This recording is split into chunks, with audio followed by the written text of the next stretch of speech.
দেখছেন কলকাতা টিভি, আপনাদের সঙ্গে রয়েছে আমি অভিক। শুরু করছি গুড মর্নিং কলকাতা। আদালতে ঢোকার আগে আবারও কিছু বলার চেষ্টা আর জি কর কাণ্ডে ধৃত সঞ্জয় রায়ের। সঞ্জয়ের গলার স্বর আটকাতে নয়া কৌশল পুলিশের। প্রিজন ভ্যানের ওপর চাপড়ের সঙ্গে সঙ্গে উচ্চস্বরে বাজানো হলো ভ্যানের হর্ন। আর জি কর কাণ্ডের আবহে এই ঘটনা মনে করিয়ে দিল 11 বছর আগের কুণাল পর্বের কথা।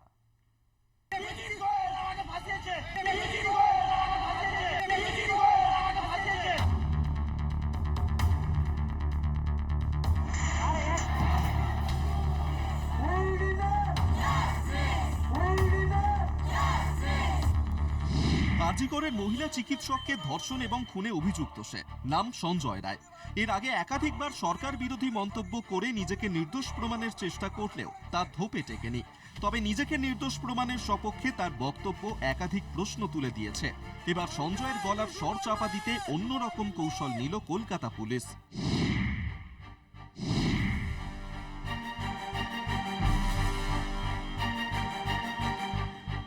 আরজিকর মামলায় একমাত্র ধৃত civic volunteer Sanjay Roy. CBI এর চার্জশিটে তার নাম রয়েছে। শুরু হয়েছে বিচার প্রক্রিয়াও। 11ই নভেম্বর থেকে প্রতিদিনই শিয়ালদা কোর্টে শুনানি চলছে। এরই মধ্যে প্রিজন ভ্যান থেকে বহুবার চিৎকার করতে শোনা গিয়েছে সঞ্জয়কে। কখনো সরকারের বিরুদ্ধে তাকে ফাঁসানোর অভিযোগ তুলেছে সঞ্জয়, কখনো আবার সরকারি কাঠগোড়ায় তুলেছে প্রাক্তন পুলিশ কমিশনার বিনীত গোয়েলকে। আমার নামে সবকিছু দেওয়া হচ্ছে, আমি কিন্তু রেপ এন্ড মার্ডার করিনি। আমি বললাম, আমাকে সেখানেও তো বলতে দেয়নি, আমাকে নিচে নামিয়ে দিল, আমার কথা শুনছে না, পুরো সরকারি আমাকে ফাঁসাচ্ছে।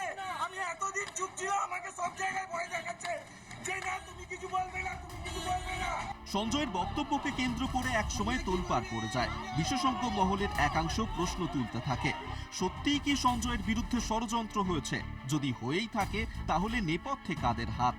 যদিও প্রথম থেকে সব মহলই দাবি করে এসেছে সঞ্জয়ের একার পক্ষে ধর্ষণ খুনের ঘটনা সম্ভব নয়, সেক্ষেত্রে আরও অনেকের জড়িত থাকার সম্ভাবনা রয়েছে। তবে সিবিআই এর চার্জশিটে একমাত্র অভিযুক্ত হিসেবে নাম রয়েছে সঞ্জয়েরই। এই আবহে সোমবারও কি শিয়ালদা কোর্টে পেশের আগে কিছু বলতে চেয়েছিল সঞ্জয়? কারণ প্রিজন ভ্যানের ওপর পুলিশের চাপড় এবং হর্নের ভ্যানের আওয়াজে সঞ্জয়ের গলার স্বর শোনাই যায়নি। তাকে কেন্দ্র করে আদালত চত্বরে নিরাপত্তাও ছিল আঁটোসাঁটো।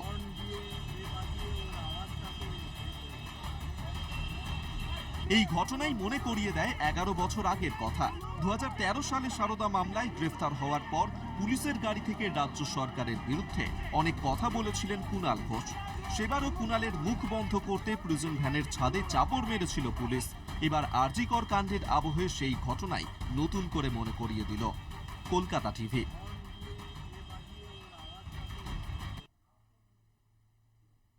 সিবিআইকে দেওয়া জবানবন্দিতে কি বলেছেন আর জি করে নির্যাতিতার বাবা? কোন প্রশ্নের কাটলো জট? কোন জায়গায় বাড়ল ধোঁয়াশা? কলকাতা টিভির হাতে বয়ানের নথি।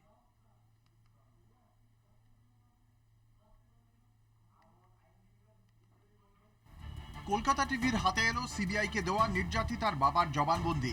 এই জবানবন্দি প্রকাশ্যে আসতেও উঠছে নানা প্রশ্ন। 15ই আগস্ট স্বাধীনতা দিবসের দিন সিবিআই নির্যাতিতার বাবার বয়ান নিয়েছে। তাদের নথি সেই কথাই বলছে। মেয়ের মুখে তিনি আরজি করের চিকিৎসক ডক্টর সুমিত রায় তপাদার ছাড়া আর কারো নামে কোনো অভিযোগ শোনেননি। ডাক্তার সুমিত রায় তপাদারের সঙ্গে মেয়ে স্বচ্ছন্দ ছিল না। ডাক্তার অয়নহর চৌধুরীকে গাড়িতে লিফট দিতেন নির্যাতিতা, কিন্তু কখনো কোনো বিষয়ে কিছু জানাননি। সুতরাং দুর্নীতি জেনে ফেলার পর ষড়যন্ত্র করে খুনের তত্ত্ব ধোপে টিকছে না। নির্যাতিতার বাবা সিবিআইকে তার বয়ানে জানিয়েছেন, পড়ুয়াদের দাবি মেনে জুডিশিয়াল ম্যাজিস্ট্রেট, পিজিটি ডাক্তার ও পরিবারের 2 সদস্যের উপস্থিতিতে ময়নাতদন্ত হয়েছে। আমার প্রতিবেশী মানুষ দে গোটা ময়নাতদন্ত প্রক্রিয়া চলাকালীন উপস্থিত ছিলেন। ময়নাতদন্তের সময় ক্যামেরা ছিল। ময়নাতদন্ত শেষে সই করেছেন আমার স্ত্রী। প্রথম জবানবন্দির 21 দিন পর ওই বয়ানের সঙ্গে আরও কিছু কথা যোগ করেন তিনি। তার এক আত্মীয়কে সিপিএম কর্মী মীনাক্ষী মুখার্জি বলেন, মৃতদেহ সংরক্ষণ করে দ্বিতীয়বার ময়নাতদন্ত করানোর কথা। দ্বিতীয়বার ময়নাতদন্তের কথা মৌখিকভাবে টালা থানায় জানিয়েছিলেন নির্যাতিতার বাবা। টালা থানার আধিকারিকরা তার সেই বক্তব্যে গুরুত্ব দেননি। এখানেই জোরালো হয়েছে প্রশ্ন, তবে কেন বারংবার পরিবারকে অন্ধকারে রেখে ময়নাতদন্ত হয়েছে বলে দাবি করা হলো? এরপর নির্যাতিতার বাবার অভিযোগ, মর্গ থেকে আমাদের না জানিয়েই দেহ নিয়ে চলে যাওয়া হয় বাড়িতে। দেহ কোথায় আছে সেটা জানার জন্য আমরা টালা থানায় যাই। সেখানে গিয়ে জানতে পারি মেয়ের দেহ বাড়ি নিয়ে যাওয়া হয়েছে। দেহ আধ ঘন্টার জন্য রাখা ছিল ঘরে। এরপর পানিহাটি শ্মশানে নিয়ে যাওয়া হয় দেহ। এখানে যাবতীয় নিয়ম পালন করেন নির্যাতিতার মা। শেষকৃত্যের টাকা দেন প্রতিবেশী সঞ্জীব মুখার্জি। এখানে প্রশ্ন, কেন নির্যাতিতার দেহ মর্গ থেকে বের করার পর জানানো হয়নি পরিবারকে? আর কেনই বা পরিবারের সৎকার করার বিষয়টি সামনে আনা হলো? নির্যাতিতার বাবার বয়ান থেকে স্পষ্ট। ইনকোয়েস্ট রিপোর্ট ও সিজার লিস্টে সই করেছেন নির্যাতিতার মা। নিয়মমাফিক ম্যাজিস্ট্রেট ও পিজিটি পড়ুয়া পরিবারের সদস্যদের উপস্থিতিতে ক্যামেরার সামনে ময়নাতদন্ত হয়েছে। উপস্থিত সকলেই ময়নাতদন্ত প্রক্রিয়ায় সন্তুষ্ট বলেই জানিয়েছেন। প্রথম বয়ানে দেহ সংরক্ষণ বা দ্বিতীয় ময়নাতদন্তের বিষয়ে কিছুই উল্লেখ ছিল না। তবে 21 দিন পর কেন এই প্রসঙ্গ হঠাৎ সামনে আনা হলো? এরপর বয়ানে তিনি বলেন, ডিসি নর্থ 9 তারিখ কিছু টাকা দিতে চেয়েছিলেন, যেটা তিনি প্রত্যাখ্যান করেন। আর এই বয়ান ঘিরেই নানা প্রশ্ন, যার উত্তর এখনো অধরা। কলকাতা টিভি।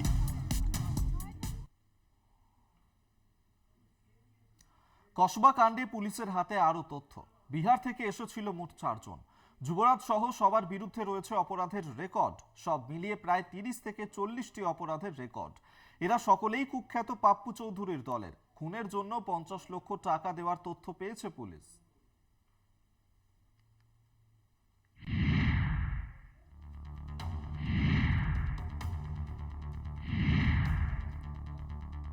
ভর সন্ধ্যায় কসবার রাস্তায় তৃণমূল কাউন্সিলর সুশান্ত ঘোষকে পয়েন্ট ব্ল্যাঙ্ক রেঞ্জ থেকে গুলির চেষ্টা। কানে মারার ছক ভেস্তে গেলেও পুলিশি নিরাপত্তা থেকে গোষ্ঠীদ্বন্দ্ব। উঠছে একাধিক প্রশ্ন। আগেও টার্গেট করা হয়েছিল সুশান্ত ঘোষকে। 5 মাসে মোট 3 বার হামলার ছক। ঘটনায় গ্রেফতার 3। জালে মূল অভিযুক্ত গুলজার ওরফে ইকবাল। কিভাবে হামলার ছক, কতদিন ধরে পরিকল্পনা, প্রকাশ্যে এসেছে সেই তথ্য। এবার পুলিশের হাতে এলো কসবা কাণ্ডের আরও তথ্য। বিহার থেকে এসেছিল মোট 4 জন। যুবরাজ সহ সবার বিরুদ্ধে রয়েছে অপরাধের রেকর্ড। সব মিলিয়ে প্রায় 30 থেকে 40টি অপরাধের রেকর্ড। সকলেই কুখ্যাত পাপ্পু চৌধুরীর দলের। খুনের জন্য 50 লক্ষ টাকা দেওয়া হয়েছিল, পুলিশ সূত্রে খবর। শুধুই কি জমি সংক্রান্ত বিবাদের জেরে খুন, নাকি নেপথ্যে আরও কোনো কারণ? সে হঠাৎ করে সার্ভিসে চলে আসলো কেন? সে তো ছিল না কোনো কিছুর মধ্যে। হঠাৎ করে সে আগ বাড়িয়ে আফরোজের দায়িত্ব নিয়ে নিচ্ছে কেন? গুলজারের দায়িত্বটা সে নিয়ে নিল কেন? গত 2 দিন ধরে কন্টিনিউয়াস সে এই গুলশন তো আজকে তৈরি হয়নি, গুলশন 15 বছর আগে তৈরি হয়েছে। 15 বছর আগের ঘটনা হঠাৎ করে এখন সামনে আনা কেন? আর এই গুলশন তৈরির পিছনে কে আছে, কারা আছে, এগুলো আপনারা অনুসন্ধান করুন। আমি মাত্র এখানে 2.5 বছর এসেছি। এই 2.5 বছরের মধ্যে যদি কোনো ঘটনা ঘটে থাকে, তাই দায়ভার নেওয়ার দায়িত্ব আমার। তার আগে কি ঘটেছে সেটার দায়িত্ব আমার নয়।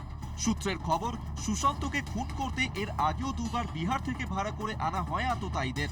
ঘটনাকে কেন্দ্র করে উত্তাল রাজ্য রাজনীতি। রিয়া মাঝির রিপোর্ট, কলকাতা টিভি।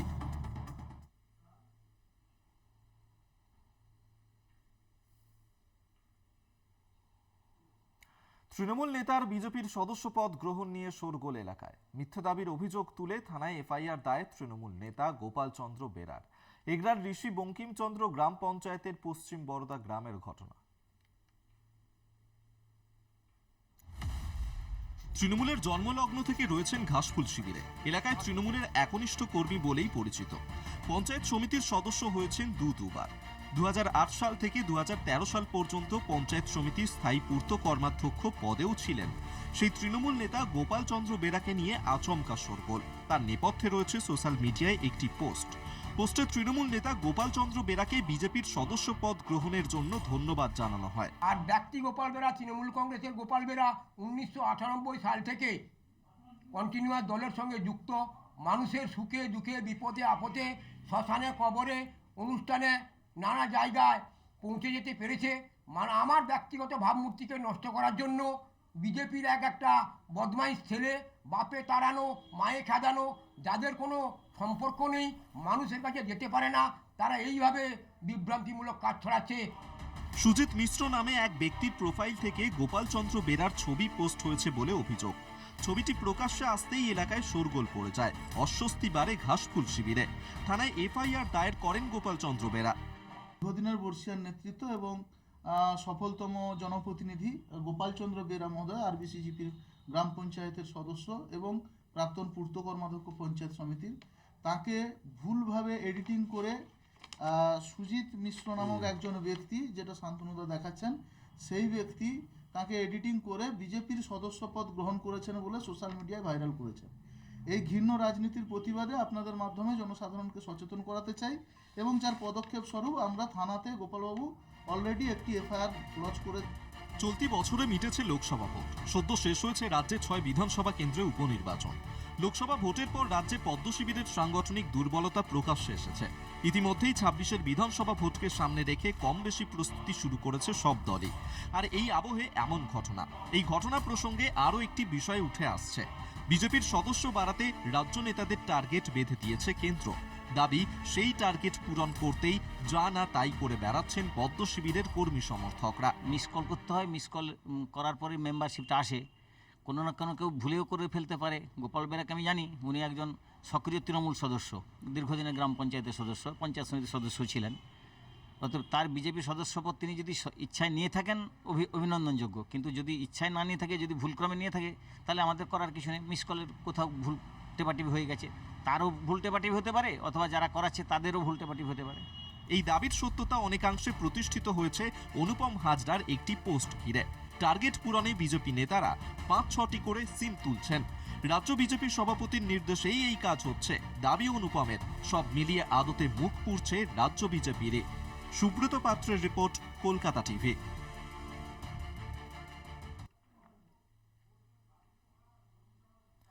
দুস্থদের দেওয়ার ফসল জামাকাপড় নষ্ট হচ্ছে গোডাউনে। সারপ্রাইজ ভিজিটে গিয়ে সারপ্রাইজড জেলা সভাধিপতি কাজল শেখ। বস্তা বস্তা ফসল, বান্ডিল বান্ডিল জামাকাপড় পড়ে রয়েছে গোডাউনে।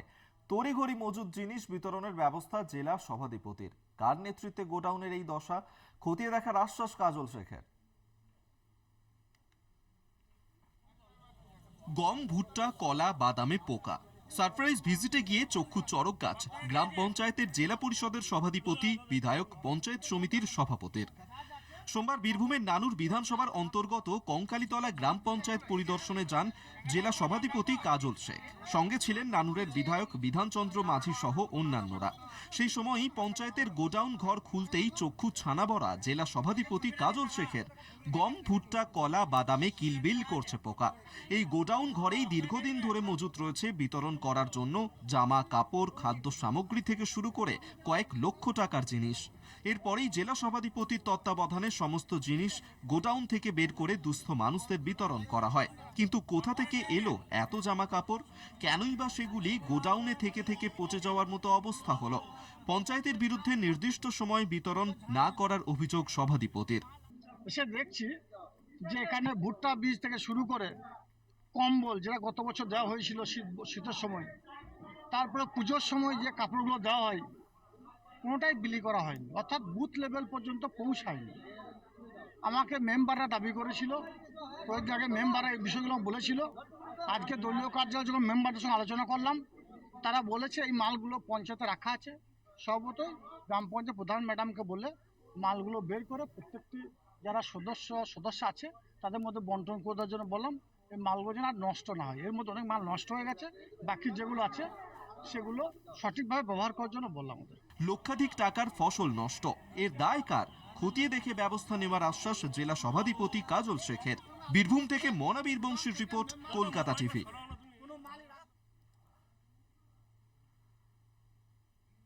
আবাস যোজনার বাড়ি পেয়েও ফিরিয়ে দিলেন তৃণমূলের বুথ সভাপতি। নেবেন না ঘর, লিখিত বক্তব্য জমা দিলেন বিডিওর কাছে। পূর্ব মেদিনীপুরের পাঁশকুড়া 1 নম্বর ব্লকের ঘটনা। আবাস যোজনার বাড়ি নিয়ে রাজ্যে ভুরি ভুরি দুর্নীতির অভিযোগ। পাকা বাড়ি থাকা সত্ত্বেও তালিকায় নাম লিখিয়ে নেওয়া, স্বজন পোষণ, আবাসের তালিকায় নাম ঢোকাতে উৎকোচ ইত্যাদি নানা অভিযোগের জেরবার শাসক দল। আবাসের ঘর নিয়ে বিরোধীদের নিশানায় বারবার উঠে এসেছে তৃণমূলের নাম। ঘাসফুল শিবিরে অস্বস্তি বেড়েছে লোকসভা ভোটের আগে ও পরে। এবার সেই দলেরই এক তৃণমূল নেতার নাম উঠে এলো অন্য প্রেক্ষাপটে। তবে তা আবাসের ঘর নিয়ে কারচুপির জন্য নয়। মাটির বাড়ি থাকা সত্ত্বেও তৃণমূলের বুথ সভাপতি শক্তিপদ মান্না ফিরিয়ে দিলেন আবাসের ঘর। জানিয়ে দিলেন তিনি আবাসের বাড়ি নেবেন না। দলের ভাবমূর্তি পরিষ্কার থাক, আমার দিদির ভাবমূর্তি পরিষ্কার থাক, এই কারণে আর 5টা মানুষ পাক, গরিব মানুষ পাক, আমি এই কারণে, যেহেতু আমার ছেলেরা মাটির বাড়ি শুরু করে এই পাকা বাড়ি শুরু করেছে, একদিন না একদিন আমাকে যেতে হবে সেই পাকা বাড়িতে। তো এই কারণের জন্য বিরোধীদের মুখ যাতে বন্ধ হয়, তার জন্য বিরোধীরা কোনো যেন অপপ্রচার না করতে পারে, এই কারণের জন্য আমি বাড়িটা নিচ্ছি না। পাঁশকুড়ার নস্কর দিঘির বাসিন্দা শক্তিপদ মান্না। পেশায় তিনি একজন কৃষক, সপরিবারে বাস করেন মাটির বাড়িতে। তার দীর্ঘ রাজনৈতিক জীবনে তৃণমূলের ঝান্ডা কাঁধে ঘুরে বেরিয়েছেন। বলা যায় তৃণমূলের একনিষ্ঠ কর্মী তিনি। কাঁচা মাটির বাড়িতে থাকা সত্ত্বেও কেন ফিরিয়ে দেবেন ঘর? দল থেকে বারবার বোঝানো সত্ত্বেও আর 5 জনের কথা ভেবে শোনেননি কোনো কথা, নির্দ্বিধায় ফিরিয়ে দিয়েছেন। যে ব্যক্তিগতভাবে ওনার সাথে কথা বলেছিলাম যে আপনি কৃষক, মাটির বাড়িতেই থাকেন, আপনার নাম আবাস যোজনার লিস্টে আছে, সরাসরি রাজ্য সরকার, বাংলার মুখ্যমন্ত্রী মমতা বন্দ্যোপাধ্যায় তার কোষাগার থেকে টাকা দিচ্ছেন, আপনি ঘরটা নিন। তিনি সরাসরি বলেছেন যে আমি কৃষক, আমার প্রান্তিক কৃষক, আমার থেকেও অনেক গরিব মানুষ গ্রামে আছে, তারা যাতে ঘর পায় সেই জন্য আমার প্রয়োজন নেই, আমি ঘরটা করে নিতে পারি। তার 2 ছেলে রোজগেরে, সরকারি চাকুরিজীবী না হলেও মন্দ আয় করেন না। বিরোধীরা বুথ সভাপতির এমন উদ্যোগকে শুভবুদ্ধির পরিচায়ক হিসেবেই দেখছেন। ওনার যে শুভ বুদ্ধির উদয় হয়েছে, এর জন্য আমি আমার ব্যক্তিগত তরফ থেকে এবং আমার ভারতীয় জনতা পার্টির পক্ষ থেকে ওনাকে অসংখ্য ধন্যবাদ জানাই। উনি বুঝে গেছেন যে ওনার পাওয়ার যোগ্যতা নেই, কারণ উনি অনেক এস্টাবলিশড, ওনার ছেলেরা যথেষ্ট যোগ্যতা সম্পন্ন, সেটা নিয়ে উনি নিতে চাইছেন না, অথচ উনি পাচ্ছেন। অথচ দেখুন, যারা প্রকৃত আবাস যোজনা পাওয়ার যোগ্য, যাদের মাটির বাড়ি, দিনের পর দিন মাটির বাড়িতে থাকতে এই যে বন্যা পরিস্থিতি গেল, তার মধ্যেও মাটির বাড়িগুলো ভেঙে পড়ছে, অথচ ওনারা পাচ্ছে। রাজ্যে আবাস নিয়ে এত অভিযোগ, তার মাঝে তৃণমূল বুথ সভাপতির এমন উদ্যোগ মরুভূমির মরীচিকার মতোই। দলের কর্মীর এমন কাণ্ড তৃণমূল নেতাদের মুখের হাসি চওড়া করলেও আদতে এমন সদর্থক ভূমিকার সমালোচনা করতে ছাড়ছেন না নিন্দুকরা। সৌম্যজিৎ চট্টোপাধ্যায়ের রিপোর্ট, কলকাতা টিভি। আবাস যোজনায় ঘর পাচ্ছেন না প্রকৃত উপভোক্তারা। এবার উপভোক্তাদের টাকা আত্মসাতের অভিযোগে 25 জনের বিরুদ্ধে অভিযোগ দায়ের। অভিযোগ জানান মথুরাপুর 2 নম্বর ব্লকের BDO. Sundarban police super Koteshwar Rao জানিয়েছেন 25 জনের বিরুদ্ধে সরকারি অর্থ তছরূপের একাধিক ধারায় মামলা রুজু করে তদন্ত শুরু হয়েছে। উপভোক্তাদের টাকা আত্মসাতের অভিযোগ, তছরূপের অভিযোগ নগেন্দ্রপুর গ্রাম পঞ্চায়েতের বিরুদ্ধে।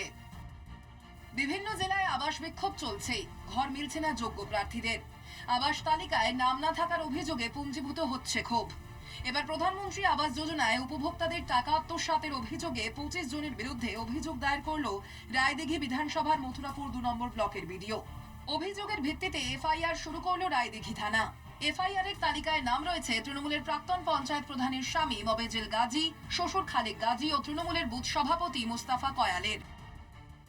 2019 সাল থেকে 2022 সাল পর্যন্ত প্রধানমন্ত্রী আবাস যোজনায় নগেন্দ্রপুর গ্রাম পঞ্চায়েতে ব্যাপক তছরূপের অভিযোগ ওঠে।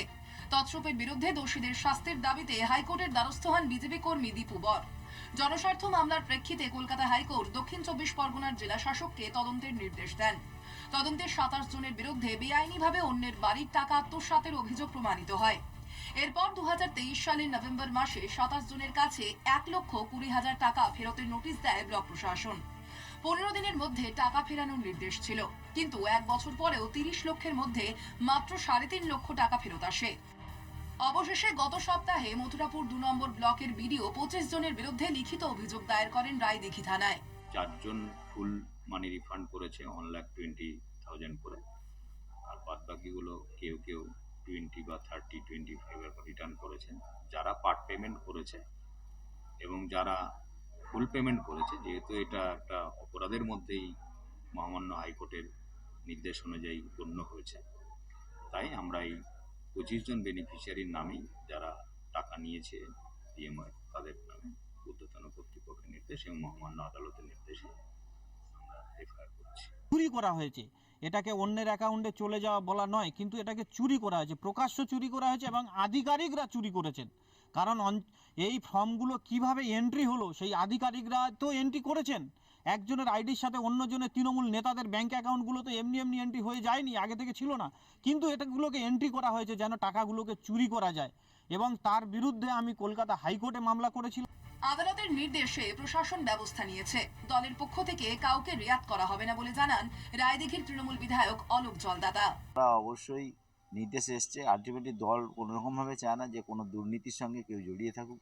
সব থেকে বড় কথা হচ্ছে গরিব মানুষের কোনোরকমভাবে সরকারি প্রকল্পের সুযোগ অন্য কেউ নিয়ে নে, গরিব মানুষকে বঞ্চিত করে। একটা দলের ঊর্ধ্বতন কর্তৃপক্ষ আমাদের মাননীয় মুখ্যমন্ত্রী মমতা বন্দ্যোপাধ্যায় চান না, সর্বভারতীয় সাধারণ সম্পাদক অভিষেক বন্দ্যোপাধ্যায়ও চান না। আমরা দলের পক্ষ থেকে এটা তীব্র নিন্দা। সুন্দরবন পুলিশ জেলার সুপার কোটেশ্বর রাও জানিয়েছেন 25 জনের বিরুদ্ধে সরকারি অর্থ তছরূপের একাধিক ধারায় মামলা রুজু করে তদন্ত শুরু হয়েছে। রায়দিঘি থেকে কোয়েল মণ্ডলের রিপোর্ট, কলকাতা টিভি।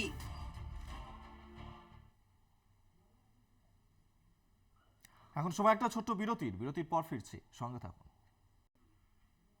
সরকারি সম্পত্তি ভাঙচুর করা হলে যে রাজনৈতিক দলই করুক না কেন তাদের বিরুদ্ধে যথাযথ পদক্ষেপ নিতে হবে। অভিযুক্তদের বিরুদ্ধে কেন উপযুক্ত সরকারি সম্পত্তি ভাঙচুরের ধারা প্রয়োগ করা হবে না, প্রশ্ন তুলল হাইকোর্ট।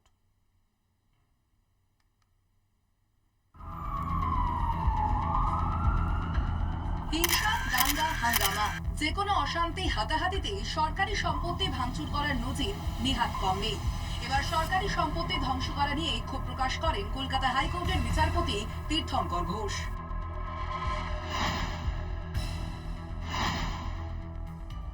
মালদার পুকুরিয়া গ্রাম পঞ্চায়েতের অর্থ তছরূপের অভিযোগে আন্দোলন শুরু করে একদল। সেই আন্দোলন শুরুর পরই ভাঙচুর হয় পঞ্চায়েত অফিসে। কিন্তু সেবার সরকারি সম্পত্তি নষ্টের ধারা প্রয়োগ করেনি পুলিশ। সেই মামলায় কলকাতা হাইকোর্টের বিচারপতি তীর্থঙ্কর ঘোষের নির্দেশ, কেন সরকারি সম্পত্তি নষ্টের ধারা প্রয়োগ করা যাবে না সে বিষয়ে একটি রিপোর্ট জমা করতে হবে রাজ্য প্রশাসনকে। মালদার পুকুরিয়া গ্রাম পঞ্চায়েতে আর্থিক তছরূপের অভিযোগ নিয়ে একদল দুষ্কৃতী পঞ্চায়েত অফিসে ঢুকে সরকারি সম্পত্তি ভাঙচুর করে বলে অভিযোগ জানান মালদার গ্রাম পঞ্চায়েতের প্রধান। রাজনৈতিক বিবাদের কারণে সরকারি অফিস কেন ভাঙচুর করা হবে তা নিয়ে প্রশ্ন তোলেন বিচারপতি তীর্থঙ্কর ঘোষ। একই সঙ্গে এই ধরনের ঘটনায় সরকারি সম্পত্তি ভাঙচুরের সংশ্লিষ্ট ধারা কেন প্রয়োগ করা হয়নি তা নিয়েও পুলিশের আইনজীবীর কাছে জানতে চান বিচারপতি। অবিলম্বে অভিযোগ পুনরায় খতিয়ে দেখে উপযুক্ত ধারা প্রয়োগ করার পরামর্শ দেন বিচারপতি। পাশাপাশি পুলিশকে রিপোর্ট জমার নির্দেশও দেন তিনি। আগামী 17 জানুয়ারি ফের এই মামলার শুনানি। পীযূষ কান্তি নাগের রিপোর্ট, কলকাতা টিভি।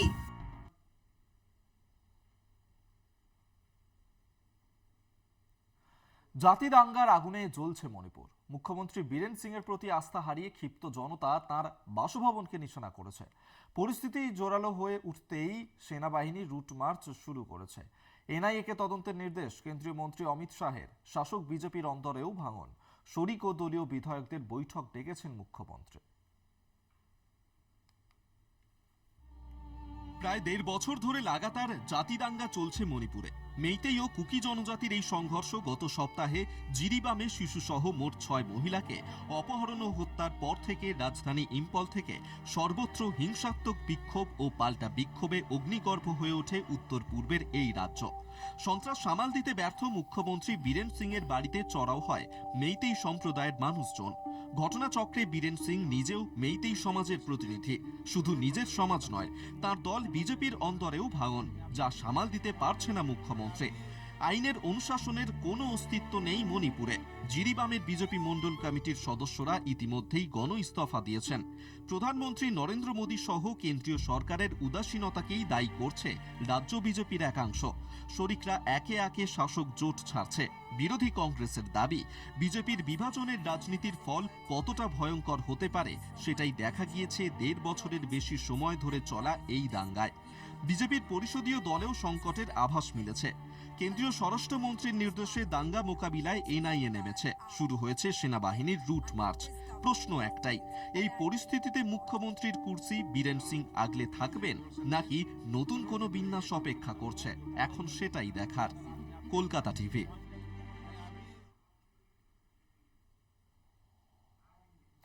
নরেন্দ্র মোদীর স্লোগান নিয়ে আদানি গোষ্ঠীকে জড়িয়ে ফের প্রধানমন্ত্রীকে বিঁধলেন লোকসভার বিরোধী দলনেতা রাহুল গান্ধী। মোদী রাহুলের স্লোগান যুদ্ধে সরগরম মহারাষ্ট্রের বিধানসভা নির্বাচন।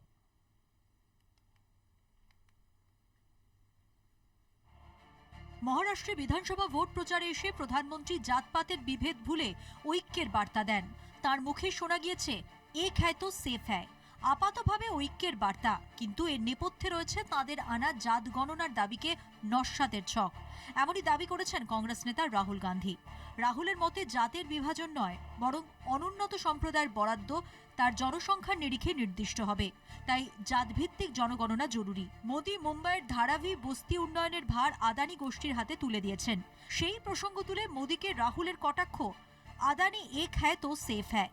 ये आप देखिए हमारे प्रधानमंत्री जी और अदानी जी एक साथ खड़े हैं, एक हैं तो सेफ हैं, और ये लक्ष्य है। तो उन्होंने अपना नारा दिया है, हम उनका थोड़ा नारे को आपको समझाना चाहते हैं। মহারাষ্ট্রে নির্বাচন মতাদর্শের লড়াই, দাবি করেছেন রাহুল। তার মতে গরিব বনাম ধনী শ্রেণী দুই শিবিরে বিভক্ত। মোদীর ভরসা ধর্মীয় মেরুকরণ, জাতপাতের অঙ্ক কষছে গেরুয়া শিবির। কলকাতা টিভি।